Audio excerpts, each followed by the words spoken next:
महाभारत संसार का सबसे विशाल और महान ग्रंथ है, जिसे वेदव्यास जी ने लिखा था। इसमें लगभग 1,00,000 श्लोक हैं और इसे 5वां वेद भी कहा जाता है। इसमें सिर्फ युद्ध की कहानी ही नहीं, बल्कि धर्म, नीति, जीवन का सत्य और अध्यात्म सब समाहित है। महाभारत की मुख्य कथा। हस्तिनापुर के राजा शांतनु के वंश से यह कहानी शुरू होती है। उनके पुत्र भीष्म पितामह ने आजीवन ब्रह्मचर्य और राज्य की रक्षा का व्रत लिया।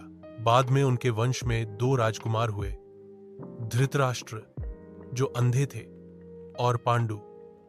धृतराष्ट्र के 100 पुत्र हुए जिन्हें कौरव कहा जाता है, जिनमें सबसे बड़ा था दुर्योधन। पांडु के 5 पुत्र हुए जिन्हें पांडव कहा जाता है, युधिष्ठिर, भीम, अर्जुन, नकुल और सहदेव। संघर्ष की शुरुआत पांडव और कौरव साथ बड़े हुए, लेकिन दुर्योधन को पांडवों से ईर्ष्या थी।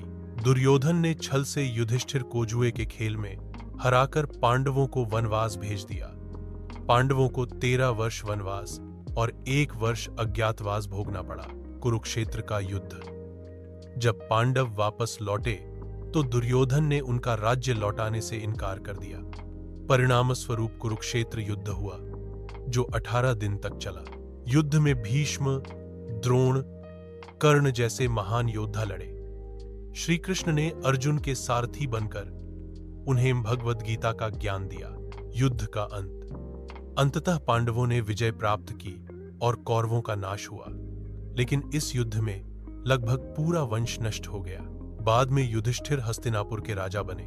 संदेश। महाभारत सिर्फ युद्ध की गाथा नहीं है, बल्कि यह सिखाता है कि लोभ, ईर्ष्या और अधर्म का अंत विनाश है और धर्म तथा सत्य की ही अंततः विजय होती है।